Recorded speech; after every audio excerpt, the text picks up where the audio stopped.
दोस्तों, स्वागत है आपका घटना चक्र जी के चैनल पर। आज के इस वीडियो में इलाहाबाद हाई कोर्ट का अगला प्रैक्टिस सेट रहेगा। उसके 75 क्वेश्चन रहेंगे, हिंदी, इंग्लिश और जनरल स्टडी जीएस से रिलेटेड 75 टोटल क्वेश्चन होंगे। उनके सारे एमसीक्यू के फॉर्म में आपको प्रैक्टिस सेट करवाया जाएगा। और जो ये प्रैक्टिस सेट है ये ग्रुप सी और डी और स्टेनो या ड्राइवर जितनी भी इलाहाबाद हाई कोर्ट के अंदर वैकेंसी आई हैं सभी से रिलेटेड है। तो चलिए वीडियो को स्टार्ट करते हैं। पहला सेक्शन रहेगा हिंदी का। हिंदी का पहला क्वेश्चन है, समास शब्द का अर्थ है। तो समास शब्द का क्या अर्थ होता है? तो समास शब्द का अर्थ हो जाएगा संक्षेप। ऑप्शन नंबर ए इसका राइट रहेगा।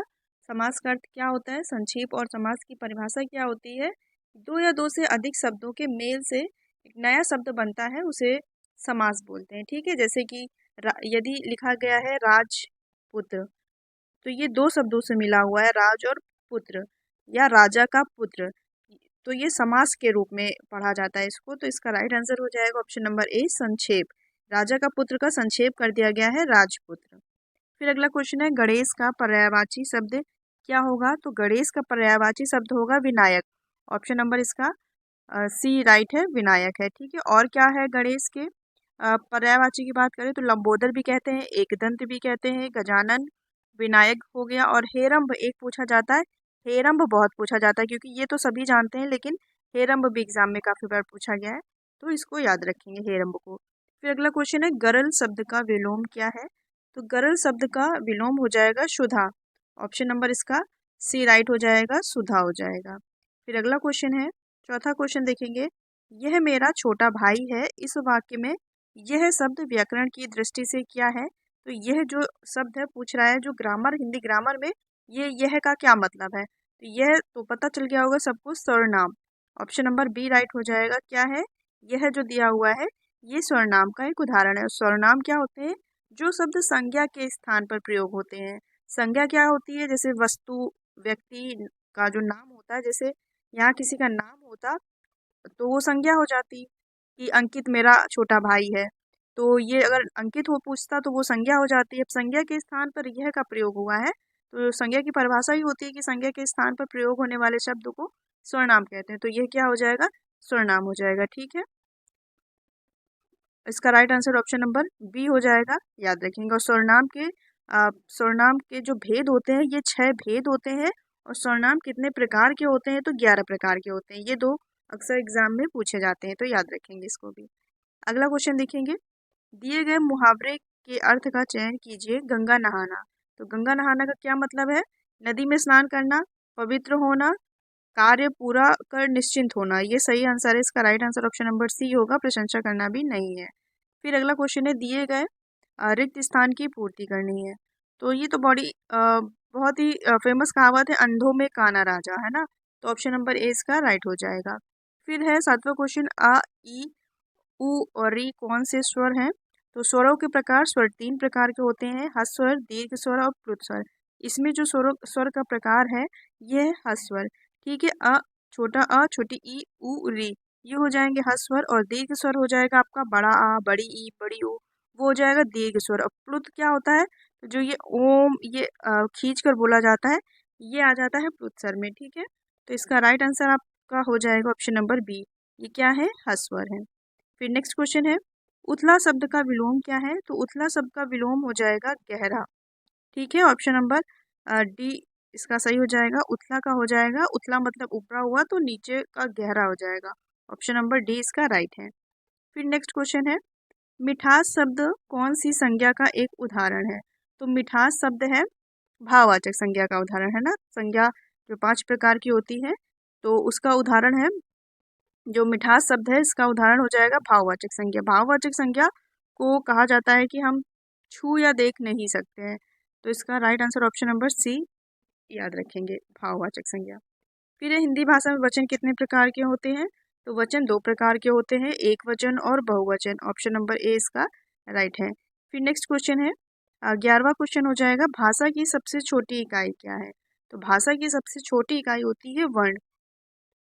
ऑप्शन नंबर इसका सी राइट हो जाएगा। भाषा की सबसे छोटी इकाई क्या होती है? और वर्ण होती है। और भाषा की जो सबसे छोटी इकाई होती है वर्ण होती है, और इसके खंडों को विभाजित नहीं किया जा सकता। जैसे का प्लस आ करके बनता है खा प्लस अ, तो ये जो ये हो गया, ये हमारा वर्ण हो गया, ठीक है। अगला क्वेश्चन देखेंगे, हिंदी वर्णमाला में स्वरों की संख्या कितनी होती है? तो हिंदी वर्णमाला में स्वरों की संख्या होती है 11। ऑप्शन नंबर इसका बी राइट हो जाएगा, 11 होती है। कौन से हो जाएंगे? छोटा आ, छोटी ई, छोटा आ, छोटी ई, फिर छोटा ई हो जाएगा, फिर बड़ी ई हो जाएगा, ऊ, बड़ा ऊ, फिर ऋषि, फिर ए से एड़ी वाला, फिर ऐनक, ओ से ओखली, और ये ओ से औरत। ठीक है, कितने हो गए काउंट करें? 1 2 3 4 5 6 7 8 9 10 11। ठीक है, ये हो जाएंगे आपके सभी स्वरों की संख्या। नेक्स्ट क्वेश्चन है, गीदड़ का स्त्रीलिंग। गीदड़ का स्त्रीलिंग, ये क्वेश्चन अभी यूपी पुलिस का जो एग्जाम हुआ था कांस्टेबल का, उसमें पूछा गया था गीदड़ का स्त्रीलिंग। तो इसका राइट आंसर क्या हो जाएगा? गीदड़ी। ऑप्शन नंबर डी इसका राइट है, गीदड़ी। ठीक है, ये बड़ा ही पॉपुलर रहा है क्वेश्चन जो अभी एग्जाम में बना था रिसेंटली। तो राइट आंसर इसका हो जाएगा गीदड़ी। फिर नेक्स्ट है, सही वाक्य चुने। सही वाक्य को चुनना है, 4 ऑप्शन दिए गए हैं, कौन सा सही वाक्य है? तो पढ़ते हैं, यह सड़क दिल्ली जाती है। फिर है, यह सड़क दिल्ली को जाती है, को इसमें एक्स्ट्रा है, गलत हो जाएगा। ये सड़क दिल्ली जाती है, गलत है। ये सड़क दिल्ली को जाती, ये भी गलत है। ठीक है, ये ऑप्शन नंबर ए राइट है, यह सड़क दिल्ली जाती है। ऑप्शन नंबर ए इसका सही हो जाएगा। फिर अगला क्वेश्चन देखेंगे, पेड़ का पर्यायवाची शब्द है। तो पेड़ का पर्यायवाची शब्द है विटप। क्या है? विटप बोलते हैं। ऑप्शन नंबर इसका बी राइट हो जाएगा, पेड़ का। और पेड़ के और भी जो होते हैं, तरु तो सबको पता है, वृक्ष भी पता होगा सबको। एक पूछा जाता है द्रुम। ठीक है, द्रुम पूछा जाता है, पेड़ का ही पर्यायवाची है द्रुम। और एक पादप, पादप भी सबको पता होगा, द्रुम अक्सर पूछा जाता है। ठीक है, इसका राइट आंसर विटप हो जाएगा। फिर है, निम्नलिखित में विशेषण है। तो इसमें से विशेषण बताना है, कौन सा विशेषण, मतलब जो विशेषता बताता है। तो चमकीला ही है कि ये कपड़ा बहुत चमकीला है ना। तो चमकीला किसी विशेषता बताई जा रही है, तो ऑप्शन नंबर इसका बी राइट हो जाएगा। नेक्स्ट क्वेश्चन देखेंगे, साहित्य शब्द में इक प्रत्यय लगने पर कौन सा शब्द बनेगा? तो कौन सा शब्द बनेगा? साहित्यिक। लेकिन लिखा लिखा किस प्रकार से जाएगा, ये अपने आप में क्वेश्चन है। बोल तो सभी देंगे साहित्यिक, तो साहित्यिक ये हो जाएगा इसका करेक्ट। कैसे लिखेंगे? साहित्य में यदि हम इक लगा देंगे, इक प्रत्यय, तो कैसा बन जाएगा? साहित्यिक। ठीक है, ऑप्शन नंबर इसका ए राइट हो जाएगा। ये तो है नहीं साहित्यिक, ये भी सही नहीं लग रहा है। साहित्यिक, साहित्यिक, तो इसमें तो ए और डी तो सेम सेम है, साहित्यिक। तो ये तो अपवाद क्वेश्चन गलत में चला जाएगा। लेकिन अगर जो क्वेश्चन, अगर ये ऑप्शन नहीं होगा, तो जो सही बनेगा ये इसी तरह से लिखा जाएगा, साहित्यिक। ठीक है, नहीं ये सही है, ऑप्शन नंबर ए ही सही है। इसमें देखिए आ की मात्रा नहीं लगी हुई है, तो यही बारीक मिस्टेक हो जाती है, इसलिए ऑप्शनों को अच्छे से पढ़ना होता है। ठीक है, ऑप्शन नंबर इसका ए राइट हो जाएगा। नेक्स्ट क्वेश्चन है, शब्द समूहों में कौन सा बेमेल शब्द है? बेमेल शब्द को चुनना है, चिनाई, फिर है खुदाई, फिर है नक्काशी, फिर है कढ़ाई। सब में देखा जाए तो इसमें ई प्रत्यय लगा हुआ है, इसमें नक्काशी, इसमें दूसरा प्रत्यय है। तो सिमिलरिटीज किसमें है? चिनाई, खुदाई, कढ़ाई। तो बेमेल हो जाएगा ऑप्शन नंबर सी। ठीक है, फिर है 19वां क्वेश्चन, मोहन जोर जोर से हंसता है, इस वाक्य में रेखांकित शब्द क्या है? तो इसमें रेखांकित शब्द है क्रिया विशेषण। क्रिया है, देखिए हंसना, हंसना की विशेषता बताई जा रही है। मोहन हंस रहा है, लेकिन कैसे हंस रहा है? जोर से हंस रहा है, धीमे हंस रहा है ना। तो जोर जोर उसकी विशेषता हो गई, तो ये क्रिया की विशेषता क्रिया विशेषण कहलाती है। तो इसका राइट आंसर हो जाएगा ऑप्शन नंबर डी, इसका सही आंसर हो जाएगा। ठीक है, और ये यदि पूछा जाए क्रिया विशेषण में किस प्रकार का है, तो ये रीतिवाचक क्रिया विशेषण है। ठीक है, अगला क्वेश्चन देखेंगे, इत्यादि का संधि सही संधि विच्छेद क्या है? ये भी काफी बार एग्जाम में पूछा जाता है। यड़ संधि का एग्जाम्पल है इति प्लस आदि। तो किसमें है इति प्लस आदि? ऑप्शन नंबर सी इसका राइट हो जाएगा। ठीक है, इति प्लस आदि, कैसे? इति प्लस आदि, ठीक है, ऐसे वाला होगा। और कभी कभी जल्दबाजी में गलत हो जाता है, या भी यहाँ पर होता है, जैसे कि ये है ये वाला, तो कुछ कभी कभी ये भी ऑप्शन सही हो जाता है। तो सही से देखेंगे, इति प्लस आदि। ठीक है, अगला क्वेश्चन है, ईद का चांद होना। तो ईद का चांद होना का मुहावरा सही हो जाएगा, बहुत दिनों बाद दिखाई देना। ऑप्शन नंबर इसका सी करेक्ट है। फिर है, निम्नलिखित में से शुद्ध शब्द कौन सा है?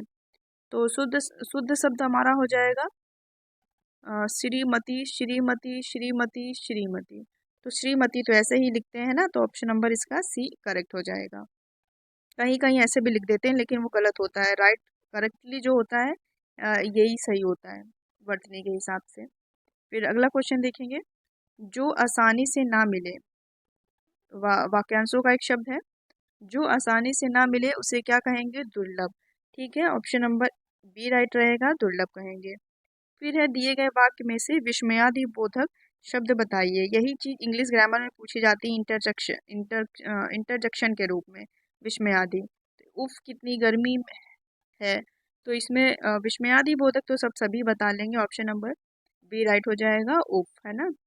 फिर नेक्स्ट क्वेश्चन देखेंगे, 25वां और हिंदी सेशन का लास्ट क्वेश्चन है, धरा शब्द का सही अर्थ क्या है। धरा शब्द का सही अर्थ है धरती, है ना, ऑप्शन नंबर इसका सी राइट हो जाएगा, धरती। फिर इंग्लिश का सेशन यहाँ से स्टार्ट होता है, देखेंगे question, choose the correct punctuation mark which should be put in the sentence. आपको पंचक्शन जो मार्क है इसका सही से यूज करना है।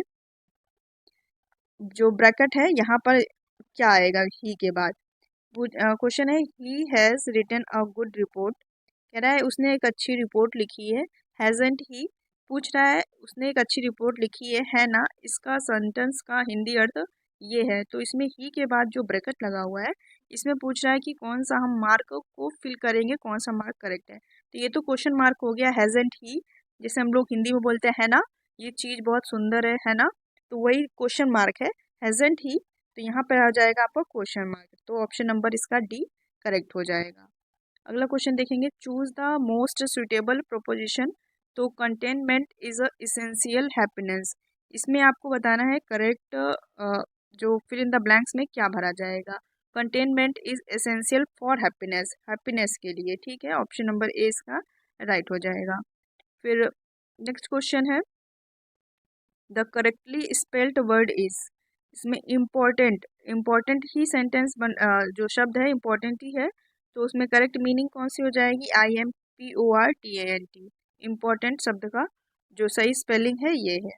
फिर अगला क्वेश्चन देखेंगे, what is the opposite of the word of love, ये तो सभी बता लेंगे, कुछ क्वेश्चन काफ़ी इजी है। तो लव का अपोजिट हो जाएगा वीप, लेकिन जल्दबाजी में इजी क्वेश्चन भी गलत हो जाते हैं। फिर है antonyms of the word advantage, advantage मतलब लाभ का हो जाएगा अपोजिट, क्या हो जाएगा, डिसएडवांटेज, डिसएडवेंचर, एडवांटेज। फिर ऑप्शन नंबर इसका बी सही हो जाएगा। विच of the following is a first person of pronoun, pronoun की फर्स्ट पर्सन क्या है, तो इसका राइट आंसर हो जाएगा ऑप्शन नंबर ए हो जाएगा वी। वी जो है ये वी के द्वारा वक्ता स्वयं को संबोधित करता है, मतलब तो ये ही आपकी फर्स्ट पर्सन ऑफ प्रोनाउन हो जाएगी, ऑप्शन नंबर ए इसका करेक्ट हो जाएगा। फिर है next question, a group of ant, इसमें क्या वन वर्ड बताना है। अ ग्रुप ऑफ आंट जो चींटी का समूह होता है उसको क्या कहते हैं, तो उसको बोलते हैं कॉलोनी, ठीक है, ऑप्शन नंबर डी इसका करेक्ट है, क्या बोलते हैं, कॉलोनी। फिर नेक्स्ट क्वेश्चन है, my sister is a dash girl, इसमें सुटेबल एडजेक्टिव भरना है। एडजेक्टिव क्या होता है, वो होता है विशेषण, तो इसमें कौन सा सही आएगा, my sister is a fresh girl होगा नहीं, ठीक है, तो ये तो गलत ही हो जाएगा। फिर है गुड गर्ल हो सकता है, स्टैंडिंग गर्ल नहीं होगा, काइंडली गर्ल नहीं होगा, तो ऑप्शन नंबर इसका करेक्ट हो जाएगा, कौन सा, बी राइट हो जाएगा। फिर से टिक कर दे रहे, कन्फ्यूज़न ना हो, गुड इसका हो जाएगा और कॉलोनी इसका हो जाएगा, ठीक है। फिर अगला क्वेश्चन देखेंगे, 34वां है, choose the correct meaning of the given word, जो डिस्प्लेड है इसका पूछ रहा है कि सही मतलब क्या होगा। एग्जिबिट, जैसे एग्जीबिशन लगती है किसी चीज़ की प्रदर्शनी, डिस्प्ले मतलब दिखाना, प्रदर्शित करना, तो हो जाएगा इसका right answer option number A exhibited, ठीक है, एग्जीबिशन से ही क्रिएट है एग्जिबिटेड, ऑप्शन नंबर ए इसका करेक्ट रहेगा। फिर है, what is the synonyms of the word of Joy, Joy का अपोजिट पूछ रहा है, तो जॉय का अपोजिट क्या हो जाएगा, प्लेजर, ठीक है, जॉय का सिनोनिम्स पूछ रहा है, नॉट एंटेनिम्स, अपोजिट नहीं पूछ रहा है, सिनोनिम्स मतलब समानार्थी शब्द, तो जॉय मतलब खुश, प्लेजर मतलब भी हैप्पीनेस, खुश से होता है, दोनों का ही मतलब क्या होता है, आनंद, ऑप्शन नंबर ए इसका करेक्ट है। फिर है, identify the interjection from the following sentence, वही विस्मयादि बोधक जो होता है हिंदी में, तो एलास है। ठीक है, ऑप्शन नंबर ए इसका करेक्ट है। ये तो बहुत ईजी रहता है, शुरुआत में ही अधिकतर इंटरजेक्शन लगता है विस्मयादि बोधक शब्द, जैसे आहा, उफ, ओ, हे राम, है ना। तो ये वाले जो वर्ड्स हो जाते हैं, ये हो जाते हैं आपके विस्मयादि बोधक या इंग्लिश में इंटरजेक्शन। ऑप्शन नंबर ए इसका करेक्ट है। फिर नेक्स्ट क्वेश्चन है, select the related word from the given alternative. जैसे कि लॉयन का संबंध है लॉयंस से, उसी प्रकार बुल, बुल का संबंध किससे हो जाएगा, तो फेमिनाइन जेंडर, जैसे लॉयंस का लॉयंस फीमेल जेंडर हो गया, तो बुल का क्या हो जाएगा, बुल का हो जाएगा काउ। ऑप्शन नंबर इसका करेक्ट हो जाएगा, ऑप्शन नंबर बी। ठीक है, फिर नेक्स्ट है the plural of the deer and ox. Plural बताना है, जैसे सिंगुलर प्लूरल होते हैं ना, वही बताना है। तो इसमें पूछा है डियर, डियर का हो जाएगा डियर। ठीक है, डियर का प्लूरल डियर ही होता है, और ऑक्स का क्या हो जाएगा, ऑक्सन, ऑक्सन। ठीक है, तो इसमें किसमें दिया हुआ है, डियर ऑक्सेस, ऑक्सेंस, ये है ऑप्शन नंबर बी इसका करेक्ट है। गलती से ये मत कर लेना कि डियर का डियर्स कर दे, है ना। तो इसका करेक्ट आंसर कौन सा हो जाएगा, बी, डियर का डियर ही होता है और ऑक्स का बैल का ऑक्सन होता है, सॉरी प्लूरल। फिर नेक्स्ट क्वेश्चन है, right the full forms of sand. तो फुल फॉर्म बताना है सैंड की, जैसे साइलेंट वर्ड जो हो जाते हैं इंग्लिश ग्रामर में जो यूज़ करते हैं, जैसे हैज़ नॉट का हैज़ेंट बोल देते हैं, इसी तरह सैंड का हो जाएगा शैल नॉट। ऑप्शन नंबर इसका सी करेक्ट हो जाएगा। ठीक है, इज नॉट को बोल देते हैं इजंट, है ना, तो इसी तरह शैल नॉट को शैंट। ऑप्शन नंबर इसका सी करेक्ट है। फिर है choose the meaningful word from the given jumble word. तो जंबल वर्ड्स जो दिया हुआ है, इसको मिला के बताना है आपको सही वर्ड कौन सा बन रहा है। तो इसमें सही का देखते ही पता चल रहा है, स्पिनच बन रहा है, स्पिनच जिसे पालक बोलते हैं इंग्लिश में, है ना, स्पिनच। तो इसका correct answer option number A right है। फिर नेक्स्ट क्वेश्चन है, 41वां है, laughter is the best medicine is the abstract noun is in the sentence. इसमें एब्स्ट्रैक्ट नाउन बताना है, तो करेक्ट आंसर हो जाएगा ऑप्शन नंबर सी। क्या हो जाएगा, ऑप्शन नंबर सी। लाफ्टर मतलब हंसी को छुआ तथा देखा नहीं जा सकता। एब्स्ट्रैक्ट नाउन क्या होता है, जिसे छुआ या देखा जा नहीं सकता। अरे हिंदी ग्रामर में जिसे भाववाचक संज्ञा बोलते हैं, एब्स्ट्रैक्ट नाउन, तो यही तो, हंसना, हंसना को छुआ तो जा नहीं सकता है ना, तो ऑप्शन नंबर इसका एक सॉरी सी करेक्ट हो जाएगा, लाफ्टर, हंसना। फिर नेक्स्ट क्वेश्चन देखेंगे, read the given sentence carefully and choose the correct tense. She is leaving for America next year, वह अमेरिका नेक्स्ट अगले साल छोड़ेगी। तो इसमें हमको बताना है करेक्ट टेंस कौन सा हो जाएगा। तो इसमें करेक्ट टेंस हो जाएगा प्रेजेंट कंटिन्यूअस। ऑप्शन नंबर इसका, देखिए इसमें आईएनजी लगा हुआ है ना, तो इसका राइट आंसर हो जाएगा प्रेजेंट कॉन्टिन्यूअस टेंस। अगर वॉज लगा होता तो पास्ट हो जाता, परफेक्ट होगा नहीं, पास्ट कॉन्टिन्यूअस होगा नहीं, आइडेंटिफाइड ये भी नहीं होगा, प्रेजेंट कॉन्टिन्यूअस करेक्ट है, ऑप्शन नंबर बी इसका राइट है। देखिए यदि आपने क्लास 12 तक इंग्लिश को ग्रामर को पढ़ा हुआ है, तो ये सेट्स ऐसे हैं जिन जिन जो ये इस एग्ज़ाम का जो ग्रामर पोर्शन है वो ज़्यादा टफ नहीं है। इसमें 12th लेवल का ही इंग्लिश ग्रामर को रखा गया है, तो ज़्यादा टफ नहीं है। अगर आपने थोड़ा बहुत शुरुआत में पहले कभी पढ़ा है तो देख के आप क्वेश्चन को नेगलेक्ट कर ले जाएंगे और सही कर ले जाएंगे। और यदि आपने एग्ज़ाम से पहले इसकी क्लास ले ली होगी इंग्लिश ग्रामर की, तो आपके और भी क्वेश्चन सारे सही होते जाएंगे। कुछ क्वेश्चन हाँ जो वोकैब्स होंगी वो थोड़ी टफ हो सकती हैं, लेकिन जो ग्रामर है वो तो जो इंटर लेवल में था वही अभी भी है। ग्रामर में तो कोई परिवर्तन नहीं है, हाँ वोकैब्स कुछ नई और काफ़ी प्रकार की होती हैं, उसमें ही थोड़ा बहुत आपको दिक्कत होगी, बाकी ग्रामर का पोर्शन में कोई दिक्कत नहीं होनी चाहिए। चलिए अगला क्वेश्चन देखेंगे, fill the blank with a suitable verb to make the given sentence in past identified tense। इसमें वर्ब भरनी है, इसमें सही वर्ब कौन सी रहेगी। तो इसमें सही वर्ब हो जाएगी once we dash to a hill station. एक बार हम हिल स्टेशन पर गए थे, गए थे मतलब वेंट, गए थे, पास्ट की बात हो रही है, ऑप्शन नंबर। और इसमें क्या भी रहा है, आइडेंटिफाइड, आइडेंटिफाइड टेंस में बढ़ना है, तो ऑप्शन नंबर इसका सी करेक्ट हो जाएगा, once we went to a hill station. ठीक है, right answer option number C इसका करेक्ट है। फिर अगला क्वेश्चन है, चूज द करेक्ट वर्ब। इसमें भी आपको वर्ब फिल ही करनी है। तो they dash cricket, they dash cricket, they are playing, they are playing cricket. Option number इसका बी करेक्ट है, दे आर प्लेइंग क्रिकेट, वे क्रिकेट खेल रहे हैं। फिर नेक्स्ट क्वेश्चन है चूज, इसमें भी वर्ब ही फिल करनी है। I dash my dinner after bath, मैं डिनर करूँगा खाना नहाने के बाद। तो मैं डिनर करूँगा, तो करूँगा मतलब कि हमारा फ्यूचर टेंस में चला जाएगा, फ्यूचर हो जाएगा तो आई विल टेक हो जाएगा। ठीक है, क्या हो जाएगा, I will take my dinner, मैं खाना खाऊंगा आफ्टर बाथ, नहाने के बाद। ठीक है, कुछ सेंटेंस बन जाते हैं ऑटोमेटिक। तो ऑप्शन नंबर इसका ए करेक्ट है। फिर है इसमें choose the most appropriate alternative to fill in the blanks, इसमें फिल इन द ब्लैंक्स है, फिल करना है, क्या आएगा, सी डिड नॉट, जैसे अभी शॉर्ट बताया था डिड नॉट को डिडंट लिख दिया गया है। She did not dash his gift, she did not मतलब उसने गिफ्ट एक्सेप्ट नहीं किया है ना, तो इसमें पता करना है सारे एक्सपेक्ट की, देखिए कितनी सारे सिमिलरिटीज वाले वर्ड है, इसमें करेक्ट वर्ड भरना है, कौन सा भरा जाएगा, सी डिड नॉट एक्सेप्ट, एक्सेप्ट मतलब स्वीकार करना, इसकी राइट मीनिंग यही होती है एक्सेप्ट। ठीक है, she did not accept his gift, option number इसका डी करेक्ट हो जाएगा। तो नेक्स्ट है question, which of the following idioms is the wrongly क्वेटेड।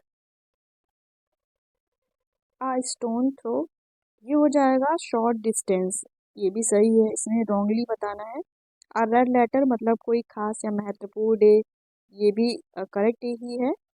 Bye the teeth of one's skin, ये गलत है, ये हो जाएगा by one's skin of the teeth, ये गलत लिखा हुआ है इडियम्स। इसका हो जाएगा किसी की जान की बाजी लगाना, इसका करेक्ट क्या हो जाएगा, इसका हो जाएगा by one's, by one's skin of the teeth करके होता है। टीथ एंड किन हो जाएगा हमारे इसका इडियम्स हो जाएगा परिवार, हमारे निकट संबंधी, परिवार या मित्र, ये हो जाता है इडियम्स। ये तीन सही है और जो रॉन्ग है था ये है, ऑप्शन नंबर सी इसका करेक्ट है। फिर है choose the subject from the given sentence, इसमें सब्जेक्ट बताना है, तो वो ये तो इजी है काफ़ी, इसमें सब्जेक्ट क्या हो जाएगा, the man is carrying an umbrella, correct है इसमें ऑप्शन द मैन, इसमें जो सब्जेक्ट है ये हो जाएगा हमारा द मैन। ठीक है, ऑप्शन नंबर इसका ए करेक्ट हो जाएगा। फिर नेक्स्ट है 49 है feminine gender of the word is nephew, is मतलब नेफ्यू का फीमेल जेंडर क्या इसको बोलते हैं, नाइस। ठीक है, भतीजा और भतीजी, नाइस हो जाएगा भतीजी, ऑप्शन नंबर 20 का करेक्ट है। फिर है identify the figure of speech, अलंकार बताना है। लाइफ इज अ ड्रीम, तो life is a dream, life को सपने के समान, सपने के रूप में बताया जा रहा है, तो रूपक अलंकार होता है हमारा मेटाफॉर। ठीक है, ऑप्शन नंबर डी इसका करेक्ट है। जीएस सेक्शन के क्वेश्चन देखेंगे। अन्ना हजारे का संबंध मुख्यतः किस आंदोलन से है, तो अन्ना हजारे एक सामाजिक कार्यकर्ता थे, इनका संबंध था लोकपाल बिल से, ऑप्शन नंबर इसमें ए करेक्ट रहेगा। और इनके द्वारा दिल्ली के जंतर मंतर पर एक भूख हड़ताल, एक आंदोलन किया गया था लोकपाल बिल के लिए, तो इसका ऑप्शन नंबर ए करेक्ट हो जाएगा। फिर नेक्स्ट क्वेश्चन है भारत कला भवन कहाँ स्थित है, तो भारत कला भवन स्थित है उत्तर प्रदेश के वाराणसी जिले में, ऑप्शन नंबर इसका बी करेक्ट है, कहाँ पर है, वाराणसी। और ये जो बीएचयू काशी हिंदू विश्वविद्यालय है, उसके अंदर एक संग्रहालय बना हुआ है भारत कला भवन के नाम से, बीएचयू में बना हुआ है। ठीक है, ऑप्शन नंबर इसका बी करेक्ट है, वाराणसी। फिर नेक्स्ट है चंद्रगुप्त के गुरु कौन थे, तो चंद्रगुप्त के गुरु थे Chanakya, option number C correct है। चंद्रगुप्त के गुरु कौन थे, चाणक्य थे। और चाणक्य का अन्य नाम से भी जाना जाता है, चाणक्य को कौटिल्य और विष्णुगुप्त के भी नाम से जाना जाता है, तो ऑप्शन नंबर इसका सी करेक्ट रहेगा। अगला क्वेश्चन देखेंगे, चंद्रगुप्त मौर्य साम्राज्य के संस्थापक थे।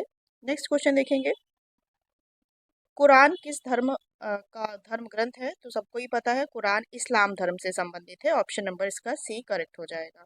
फिर नेक्स्ट क्वेश्चन है प्रकाश संश्लेषण में डैश गैस निकलती है, तो प्रकाश संश्लेषण में कौन सी गैस निकलती है, तो ऑक्सीजन, ऑप्शन नंबर इसका बी करेक्ट रहेगा।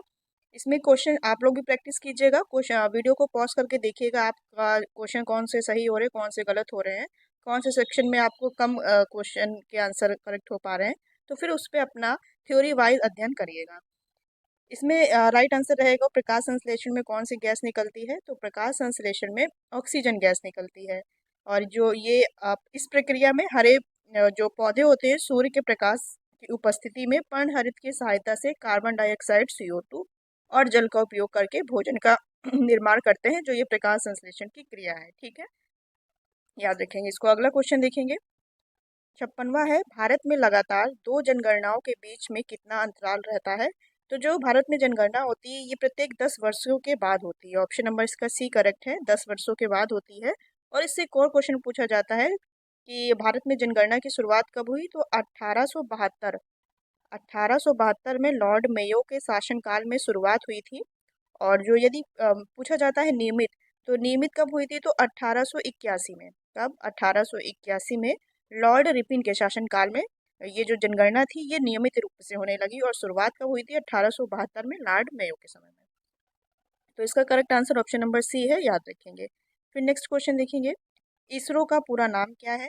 तो इसरो का पूरा नाम होता है Indian space research organisation. Indian space research organisation.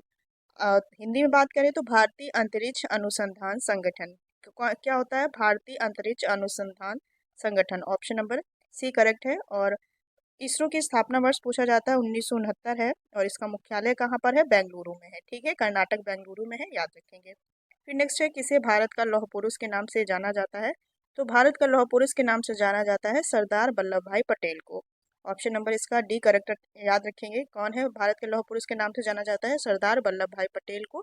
और ये भारत के पहले गृह मंत्री भी रह चुके हैं, तो याद रखेंगे। अगला क्वेश्चन देखेंगे, किसने जय जवान जय किसान का नारा दिया था? तो जय जवान जय किसान का नारा दिया गया था लाल बहादुर शास्त्री द्वारा। ऑप्शन नंबर इसका डी करेक्ट है। किसके द्वारा दिया गया था जय जवान जय किसान का नारा? तो लाल बहादुर शास्त्री के द्वारा दिया गया था। और लाल बहादुर शास्त्री से एक और भी क्वेश्चन बनता है कि एकमात्र ऐसे प्रधानमंत्री जिनकी मृत्यु भारत के बाहर हुई थी। और कहाँ हुई थी भारत के बाहर? ताशकंद, ताशकंद में हुई थी। ठीक है, कब? 1966 में। 1966 में भारत के बाहर इनकी मृत्यु हुई थी। तो पूछा जाता है एकमात्र ऐसे प्रधानमंत्री जिनकी मृत्यु भारत के बाहर हुई थी, ताशकंद में हुई थी। तो लाल बहादुर शास्त्री की। इसका ऑप्शन नंबर डी करेक्ट है। फिर है, सूर्य मंदिर किस राज्य में स्थित है? तो सूर्य मंदिर स्थित है उड़ीसा में। कहाँ स्थित है? उड़ीसा में। ऑप्शन नंबर इसका ए करेक्ट है, उड़ीसा में हुई थी। और सूर्य मंदिर उड़ीसा के पुरी जिले में, पुरी जिले के पास कोणार्क में स्थित है। और इसका निर्माण पूछा गया एक बार एग्जाम में। तो नरसिंह देव, किसने निर्माण करवाया? नरसिंह देव द्वारा ये सूर्य मंदिर का निर्माण करवाया गया था। और भी क्वेश्चन पूछा जाता है कि 1984 में ये सूर्य मंदिर को यूनेस्को ने विश्व धरोहर स्थल के रूप में भी मान्यता दी, शामिल किया था। ठीक है, याद रखेंगे कब? 1984 में विश्व धरोहर की सूची में शामिल हुआ था सूर्य मंदिर। और इसको, ये कोणार्क के पास स्थित है उड़ीसा में, तो कोणार्क मंदिर के नाम से भी जाना जाता है। ऑप्शन नंबर इसका ए करेक्ट है। फिर है, किसे लाल ग्रह कहा जाता है? तो लाल ग्रह कहा जाता है मंगल ग्रह को। ऑप्शन नंबर ए करेक्ट हो जाएगा। किसे कहते हैं? मंगल ग्रह को। और क्यों कहते हैं? क्योंकि इसकी जो सतह कहा जाता है, इसकी जो सतह है इसमें आयरन ऑक्साइड की अधिकता के कारण इसको लाल ग्रह के नाम से जाना जाता है। अगला क्वेश्चन देखेंगे, अंतर्राष्ट्रीय अहिंसा दिवस कब मनाया जाता है? तो अंतर्राष्ट्रीय अहिंसा दिवस गांधी जी के जन्म तिथि है 2 अक्टूबर, इसको अंतर्राष्ट्रीय अहिंसा दिवस के रूप में मनाया जाता है। ठीक है, जन्म दिवस जो महात्मा गांधी का होता है, इनके सम्मान में मनाया जाता है। और इसे यूएनओ द्वारा घोषित किया गया था। याद रखेंगे कब? 2 अक्टूबर। फिर नेक्स्ट है, साइना नेहवाल किस खेल से संबंधित है? तो साइना नेहवाल संबंधित है कबड्डी, साइना नेहवाल संबंधित है बैडमिंटन से। ऑप्शन नंबर इसका डी करेक्ट है। इसके पहले जो पहला वाला टेस्ट था उसमें सानिया मिर्जा का आया था, जो कि टेबल टेनिस से संबंधित है। इस एग्जाम में हमें लग रहा है जो प्लेयर होते हैं उनसे संबंधित गेम पूछे जा रहे हैं कि कौन सा जो खिलाड़ी है किस गेम से संबंधित है। तो सारे प्लेयर आप लोग देख लीजिएगा। तो साइना नेहवाल संबंधित है बैडमिंटन से। ऑप्शन नंबर डी करेक्ट हो जाएगा। ठीक है, नेक्स्ट क्वेश्चन है, भारत छोड़ो आंदोलन कब प्रारंभ हुआ था? तो भारत छोड़ो आंदोलन 1942, वर्ष 1942। ऑप्शन नंबर ए करेक्ट है। और इसी आंदोलन के दौरान महात्मा गांधी द्वारा करो या मरो का नारा भी दिया गया था। पूछा जाता है करो या मरो का नारा किस आंदोलन के दौरान दिया गया था गांधी जी के द्वारा? तो भारत छोड़ो आंदोलन 1942 के दौरान। ऑप्शन नंबर इसका ए करेक्ट हो जाएगा। फिर है, युआन की करेंसी या मुद्रा क्या है? तो युआन चीन की करेंसी मुद्रा है। ऑप्शन नंबर ए इसका करेक्ट है। तो चीन की मुद्रा क्या हो जाएगी? युआन। और जो और ऑप्शन है, स्पेन, तो स्पेन की कौन सी हो जाएगी? स्पेन की मुद्रा है यूरो। पोलैंड, पोलैंड की मुद्रा हो जाएगी पॉलिश। क्या है? पॉलिश। और भूटान की काफ़ी बात पूछी जाती है, न्यू न्यूट्रटम करके है। क्या नाम है? न्यूट्रटम करके। तो भूटान की हो गई, पोलैंड की हो गई, स्पेन की हो गई, चीन की, यूनान। नेक्स्ट क्वेश्चन है, किस महाद्वीप में सर्वाधिक देश हैं? तो किस महाद्वीप में सर्वाधिक देश हैं? तो अफ्रीका जो हमारी महाद्वीप है, अफ्रीका महाद्वीप, इसमें सबसे अधिक देश है। और कितने देश हैं? 54। 54 देश हैं अफ्रीका में। तो सबसे अधिक सर्वाधिक देश किस महाद्वीप में हो जाएंगे? ऑप्शन नंबर ए करेक्ट हो जाएगा, अफ्रीका में हो जाएंगे। इसमें 54 देश है। इसके बाद एशिया में 48 हैं, और उसके बाद यूरोप में 44 है, और ऑस्ट्रेलिया में कितने हैं? 22 हैं। ठीक है, सबसे अधिक का याद रखेंगे 54। फिर नेक्स्ट है, टेलीस्कोप का आविष्कार किसके द्वारा किया गया था? तो टेलीस्कोप का आविष्कार किया गया था गैलीलियो के द्वारा। ऑप्शन नंबर ए करेक्ट है। किसके द्वारा? दूरदर्शी जिसे कहते हैं, इसका आविष्कार किया गया था आविष्कारक गैलीलियो द्वारा। और इसका उपयोग, जो टेलीस्कोप होता है, इसमें जैसे दूर के ग्रह होते हैं, चंद्रमा, तारे, पृथ्वी की सतह पर दूर स्थित वस्तुओं को देखने में किया जाता है ना। तो इसको याद रखेंगे, ऑप्शन नंबर ए इसका करेक्ट हो जाएगा। और सर्वप्रथम दूरदर्शी का आविष्कार गैलीलियो द्वारा किया गया था। चलिए अगला क्वेश्चन देखेंगे। भोजन में लौह तत्व की कमी से होने वाले रोग को क्या कहते हैं? तो भोजन में लौह तत्व की कमी से होने वाले रोग को कहते हैं एनीमिया रोग। ऑप्शन नंबर इसका बी करेक्ट है। कौन सा रोग है? एनीमिया रोग। भोजन में जो लौह तत्व, आयरन कह सकते हैं, आयरन की कमी से कौन सा रोग होता है? एनीमिया नामक एक रोग होता है। और इस रोग में रोगी के रक्त में जो हीमोग्लोबिन होता है, इसकी मात्रा बहुत कम हो जाती है आयरन की कमी से। ऑप्शन नंबर बी इसका करेक्ट है। इसलिए घर में अधिकतर जो कढ़ाई में खाना बनता है, लोहे की कढ़ाई में, वो इसी आयरन से की भरपूर मात्रा के लिए वो वाली सब्जियां होती हैं, अधिकतर कढ़ाई में बनाई जाती हैं, और वो यूज़फुल भी रहती हैं। फिर नेक्स्ट क्वेश्चन है, रामायण की रचना किसने की थी? तो रामायण की रचना की थी महर्षि वाल्मीकि जी द्वारा। ऑप्शन नंबर इसका सी करेक्ट हो जाएगा। रामायण की रचना की गई थी महर्षि वाल्मीकि जी द्वारा की गई थी। और ये संस्कृत भाषा में है, तथा इसमें 24,000 श्लोक है। कितने श्लोक है पूछ लिया जाता है? 24,000 श्लोक है। और जो गोस्वामी तुलसीदास हैं, इनके द्वारा क्या किया गया था? तो इनके द्वारा रामचरितमानस की रचना की गई थी, और वो अवधी भाषा में। इन दोनों में कन्फ्यूजन होता है। जो रामायण है, ये वाल्मीकि जी द्वारा रचित है और संस्कृत में है। जो तुलसीदास है, इनके द्वारा रामचरितमानस की रचना की गई थी, जो कि किस भाषा में है? जो अवधी भाषा में। ठीक है, दोनों में कन्फ्यूजन रहता है, याद रखेंगे इसको। फिर नेक्स्ट क्वेश्चन, वेदों की संख्या कितनी है? वेदों की संख्या कितनी है? तो ऑप्शन नंबर सी करेक्ट हो जाएगा। 4 वेदों की संख्या 4 है। ऋग्वेद, यजुर्वेद, सामवेद और अथर्ववेद। और सबसे प्राचीन जो वेद है, वो कौन सा है? ऋग्वेद है। फिर नेक्स्ट है क्वेश्चन, पानीपत के प्रथम युद्ध में किसकी विजय हुई थी? तो पानीपत का जो युद्ध हुआ था, ये 1526 ईस्वी में, 1526 ईस्वी में किसके किसके मध्य हुआ था? इब्राहिम लोदी और बाबर के मध्य हुआ था। और इसमें बाबर विजयी रहा था, लोदी हार गया था। ऑप्शन नंबर इसका बी करेक्ट रहेगा। कौन विजयी रहा? तो बाबर विजयी रहा था। फिर अगला क्वेश्चन देखेंगे, नेपोलियन बोनापार्ट किस देश का सम्राट था? तो नेपोलियन जो बोनापार्ट था, ये फ्रांस देश का सम्राट था। ऑप्शन नंबर इसका सी करेक्ट हो जाएगा। फ्रांस से संबंधित है नेपोलियन बोनापार्ट। ठीक है, नेक्स्ट क्वेश्चन देखेंगे, कौन प्रथम भारतीय था जिसने नोबेल पुरस्कार प्राप्त किया था? तो नोबेल पुरस्कार प्राप्त करने वाले प्रथम भारतीय Rabindranath Tagore. Option number B correct रहेगा, रविन्द्रनाथ टैगोर। इन्हें पहली बार भारतीय जो थे, इन्हें नोबेल पुरस्कार दिया गया था। और क्यों दिया गया था इन्हें? इनके पुरस्कार साहित्य के क्षेत्र में 1913 में एक रचना है इनकी, जो अधिकतर पूछी जाती है, गीतांजलि। गीतांजलि पुस्तक के लिए इनको ये नोबेल पुरस्कार दिया गया था। ठीक है, 1913 में। फिर अगला क्वेश्चन है, अंतरिक्ष में जाने वाली भारतीय मूल की प्रथम महिला कौन थी? तो अंतरिक्ष में जाने वाली भारतीय मूल की प्रथम महिला थी Kalpana Chawla. Option number B correct रहेगा, कल्पना चावला। और ये हरियाणा से संबंधित है। ऑप्शन नंबर इसका बी याद रखेंगे। फिर नेक्स्ट क्वेश्चन देखेंगे, भारतीय मानक समय IST Indian standard time Greenwich मध्यमान समय से आगे है। तो कितना घंटे समय आगे है IST से? तो ऑप्शन नंबर डी इसका के साथ करेक्ट हो जाएगा, 5.5 घंटा। कितना घंटा आगे है? 5.5 घंटा आगे है। ऑप्शन नंबर इसका डी करेक्ट है। और ये हमारे जो भारत में इलाहाबाद के प्रयागराज के पास नैनी है, यहाँ से होकर गुजरती है। ठीक है, ऑप्शन नंबर इसका डी याद रखेंगे। ये टोटल 75 क्वेश्चन थे हिंदी, इंग्लिश और जीएस सेक्शन के। और बताइएगा दोस्तों वीडियो कैसा लगा और आपके कितने क्वेश्चन इसमें सही हुए।